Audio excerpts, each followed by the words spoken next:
નિયમિત વર્તુળમય ગતિ, જેને આપણે યુસીએમ પણ કહીએ, યુનિફોર્મ સર્ક્યુલર મોશન. સૌથી પહેલાં આપણે નિયમિત વર્તુળમય ગતિની વ્યાખ્યા જોઈ લઈએ.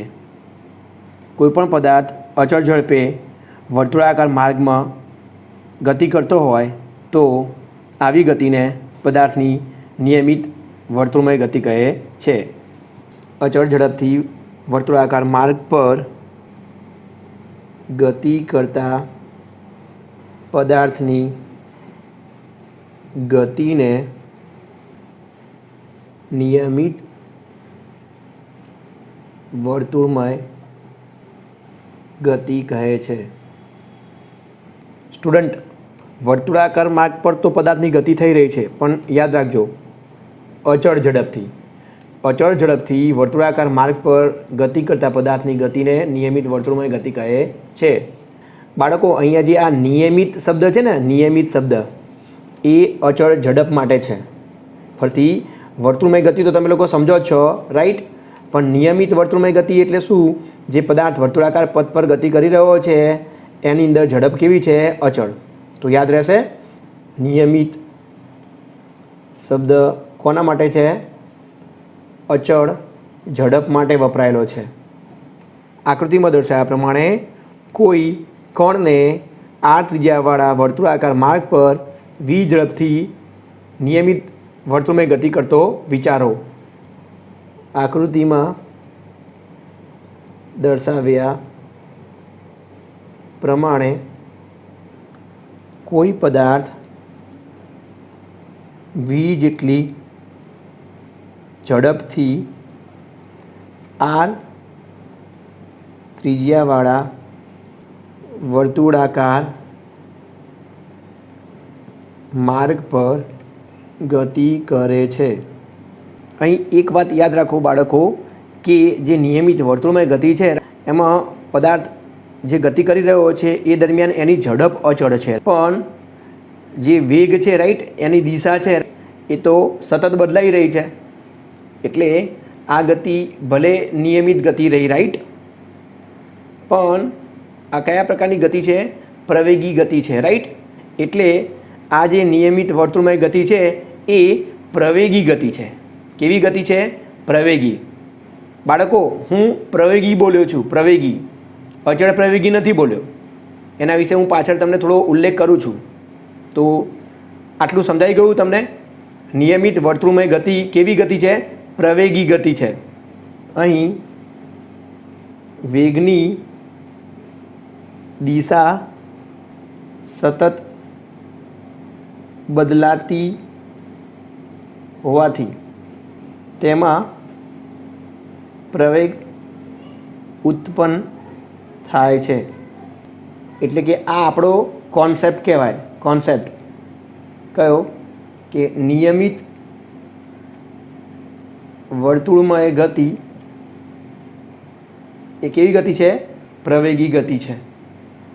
પ્રવેગી એટલા માટે કે અહીંયા આપણે બાળકો પ્રવેગ કોને કહીએ છીએ?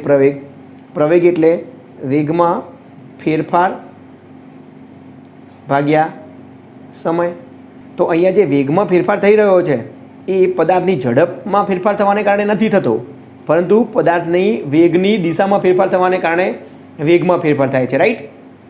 હવે વેગ કેવી રાશિ છે? સદિશ રાશિ છે, રાઈટ? તો એના શું હોય? મૂલ્ય અને દિશા હોય. વેગના મૂલ્યને આપણે શું કહીએ છીએ? ઝડપ. અને એની જોડે શું આવશે? દિશા આવશે.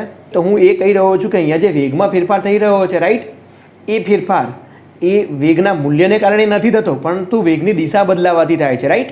અને આખરે વેગમાં ફેરફાર એટલે પ્રવેગ કહેવાશે. તો સમજાઈ ગયું ને?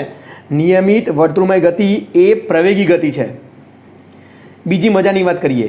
અચળ પ્રવેગી ગતિ નથી આ. યાદ રાખજો બરાબર ધ્યાનથી. કેમ? કારણ કે અહીંયા પ્રવેગની પણ દિશા બદલાય છે. તો જે પ્રવેગ સદિશ છે, પ્રવેગ સદિશ, નિયમિત વર્તુળમય ગતિમાં જે પ્રવેગ સદિશ છે એ પણ અચળ નથી. અચળ નથી. એટલે કે સ્ટેટમેન્ટ યાદ રહેશે. નિયમિત વર્તુળમય ગતિ એ પ્રવેગી ગતિ છે. યાદ રાખજો, વેગના મૂલ્યમાં નહીં પણ દિશામાં ફેરફાર થઈ રહ્યો છે. યાદ રાખજો,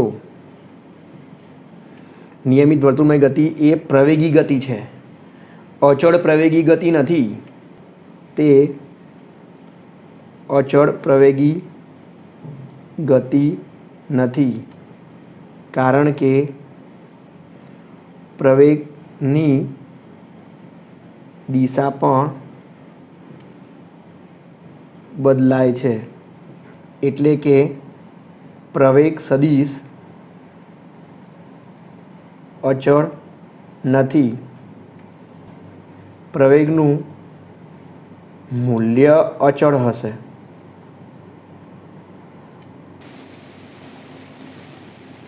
તો બાળકો, તમને સમજાઈ ગયું ને કે અહીં જે કણ વર્તુળમય ગતિ કરી રહ્યો છે, રાઈટ, એના વેગનું મૂલ્ય તો અચળ છે, રાઈટ, પણ એ વેગની દિશા સતત બદલાઈ રહી છે. અહીંયા હશે ત્યારે આ દિશામાં હશે, અહીંયા હશે ત્યારે આ દિશામાં હશે, અહીંયા હશે ત્યારે આ દિશામાં હશે, રાઈટ. એને કારણે તેના વેગમાં ફેરફાર થાય છે, રાઈટ. અને વેગમાં ફેરફાર હોય એને આપણે પ્રવેગ કહીએ છીએ, રાઈટ. તો ઇન શોર્ટ, વેગની દિશા સતત બદલાતી હોવાથી કણની અંદર પ્રવેગ ઉત્પન્ન થાય છે. હવે આપણે જાણીએ છીએ કે પ્રવેગ કઈ રાશિ છે? સદિશ રાશિ છે, રાઈટ.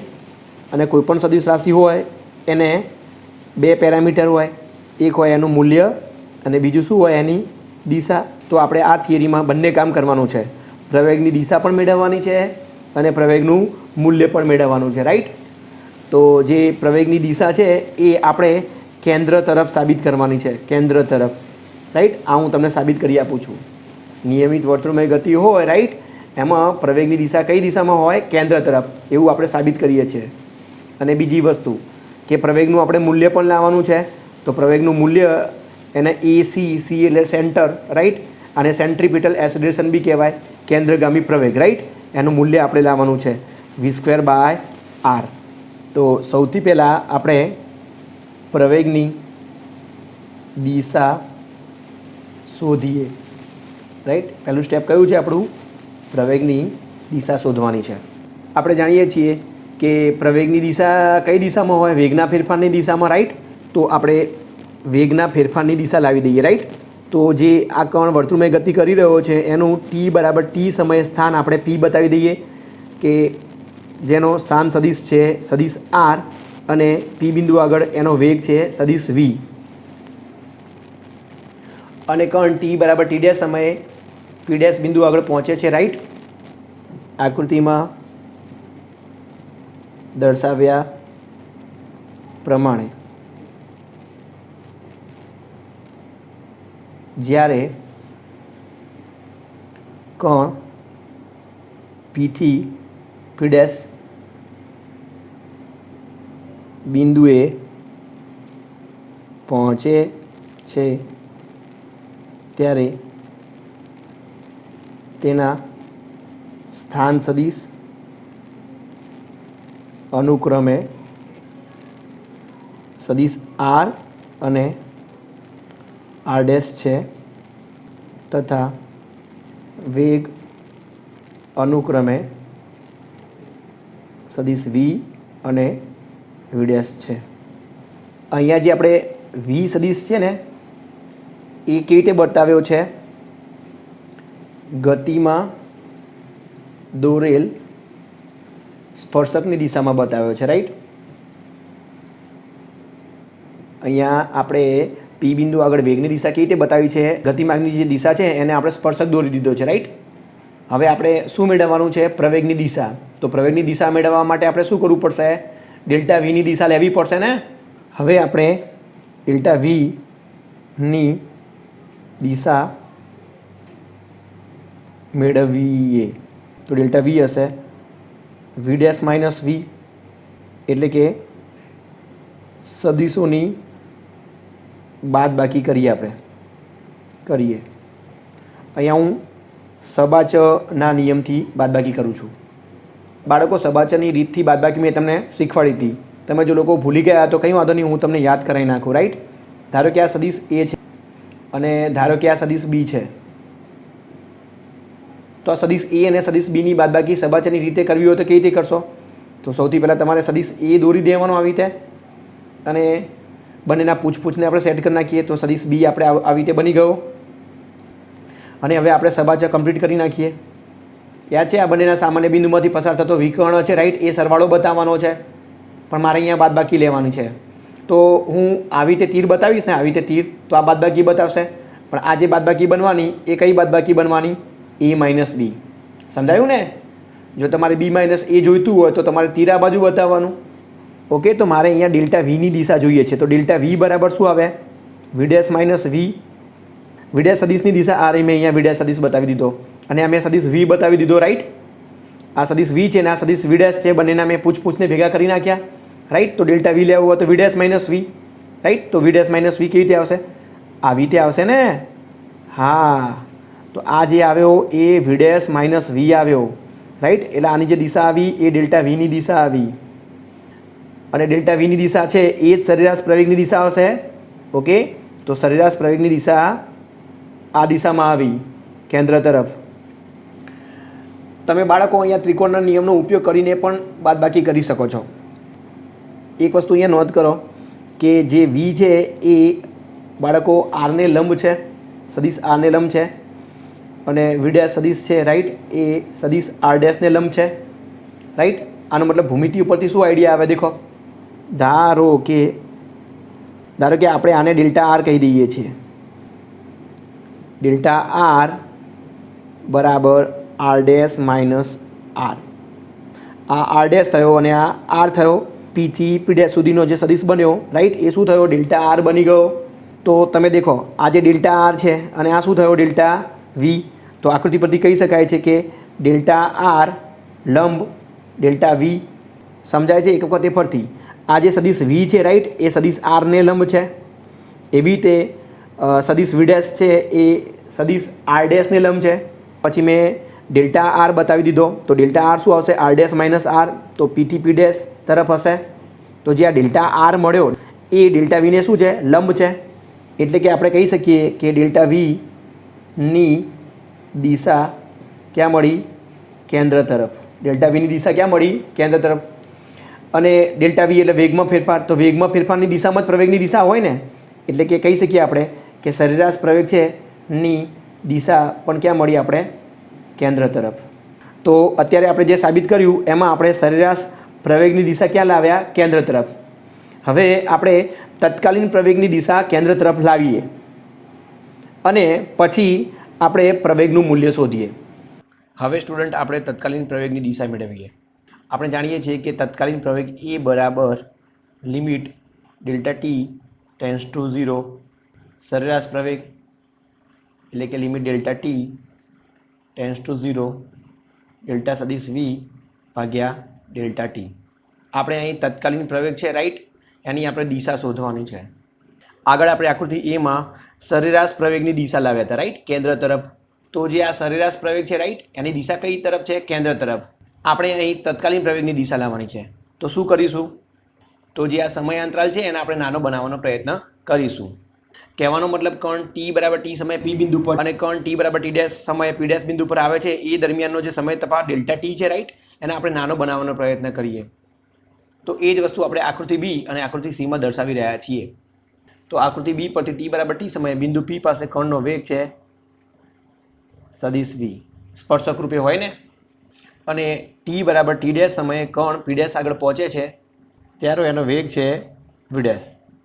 બાળકો એક વસ્તુ અહીંયા ધ્યાન આપો કે અહીંયા જો આપણે સમયગાળો ડેલ્ટા ટી1 કહેતા હોય તો આપણે અહીંયા સમયગાળો ડેલ્ટા ટી2 કયો છે, અને આ ડેલ્ટા ટી2 છે આ ડેલ્ટા ટી1 કરતાં કેવો છે? નાનો છે.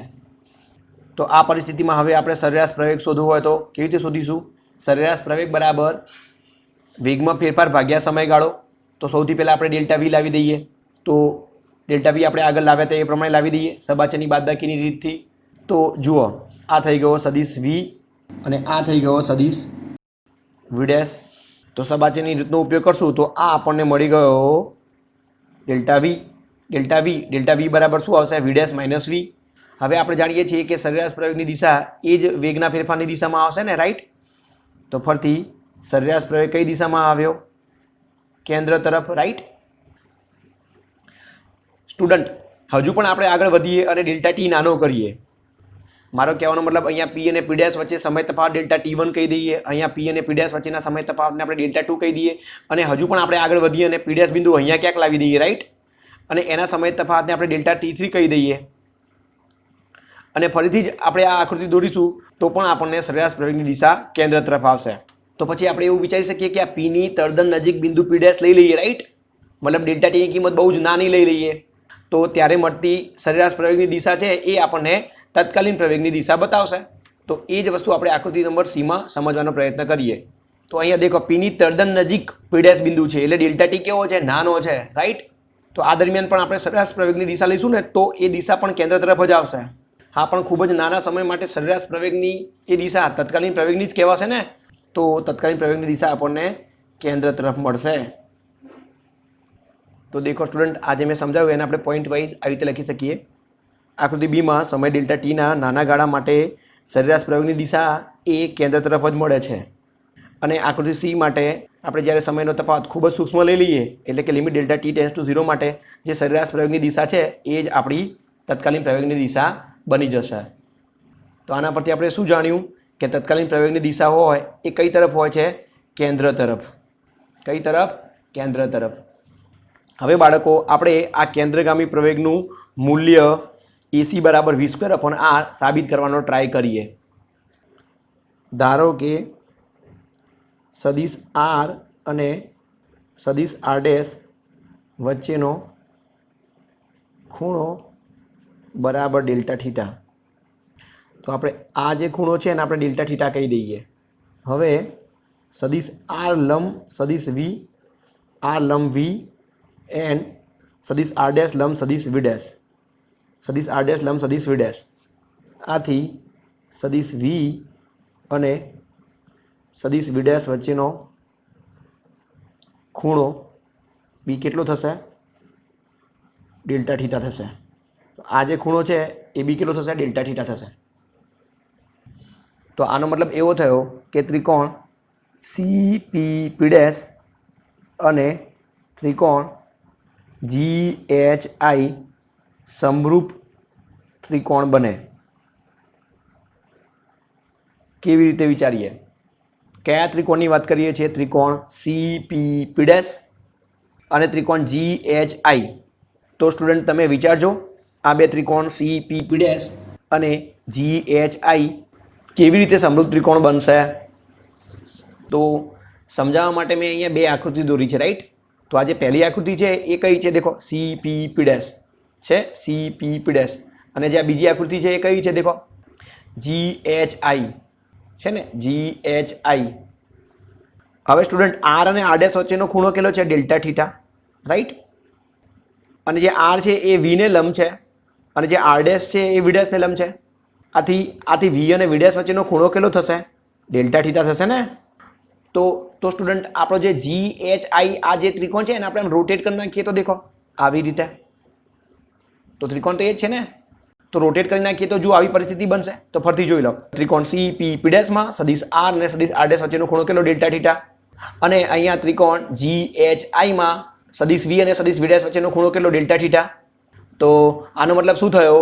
ત્રિકોણ CPP' અને ત્રિકોણ GHI એ સમરૂપ ત્રિકોણ થઈ ગયા ને.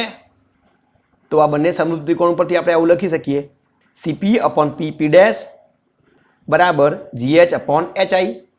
CP/PP' બરાબર GH/HI. સારું, હવે આપણે કિંમતો મૂકી દઈએ. તો CP શું છે? વર્તુળની ત્રિજ્યા છે, એને આપણે R લખી નાખીએ. PP' એ છે ડેલ્ટા R. સ્ટુડન્ટ, આપણે અહીંયા મૂલ્ય લખી રહ્યા છીએ બરાબર. GH ની કિંમત કેટલી છે? V. અને HI ની કિંમત કેટલી છે? Delta V. તો સ્ટુડન્ટ, આપણે અહીંયાથી ડેલ્ટા V ને કરતા બનાવીશું તો ડેલ્ટા V બરાબર શું આવશે? ડેલ્ટા વી બરાબર આવશે આ ડેલ્ટા આર આ બાજુ જશે એટલે ડેલ્ટા આર ભાગ્યા આર. હવે આપણે તત્કાલીન પ્રવેગ એટલે કે કેન્દ્રગામી પ્રવેગનું સૂત્ર મેળવવું છે. તો વ્યાખ્યા પરથી તત્કાલીન પ્રવેગ એ બરાબર limit delta T tends to 0 સરેરાશ પ્રવેગ, અને સરેરાશ પ્રવેગનું સૂત્ર આપણે જાણીએ છીએ ને શું આવે delta V upon delta T. તો સરેરાશ પ્રવેગ બરાબર આપણે delta V upon delta T મૂકી દીધું. તો limit delta T tends to 0 delta V upon delta T બરાબર limit delta T tends to 0. તો હવે આપણે અહીંયા ડેલ્ટા વીની કિંમત લાવી દઈએ. તો ડેલ્ટા વીની કિંમત ક્યાંથી લાવી દઈએ? સમીકરણ નંબર 1 પરથી. તો અહીંયા આપણે ડેલ્ટા વીની કિંમત મૂકી દઈએ તો શું આવશે? આ limit delta T tends to 0 delta વીની જગ્યાએ કિંમત મૂકી દો ડેલ્ટા આર ભાગ્યા આર ગુણાકારમાં વી અપોન ડેલ્ટા ટી. કારણ શું છે? સમીકરણ નંબર 1. હવે વી અપોન આર છે એ તો લિમિટમાંથી બહાર નીકળી જશે એટલે શું વધશે? Limit delta T tends to 0 delta R by delta T. અને બાળકો આપણે limit delta T tends to 0 delta R by delta T આને આપણે ડીઆર બાય ડીટી કહીએ છીએ. અને આ તો તત્કાલીન વેગનું સૂત્ર છે. તો આ આવ્યું વી અપોન આર ગુણાકારમાં વી. તો જવાબ આવ્યો વી સ્ક્વેર બાય આર, જે આપણે સાબિત કરવાનો હતો. તો કેન્દ્રગામી પ્રવેગનું સૂત્ર આવ્યું એસી બરાબર વી સ્ક્વેર બાય આર.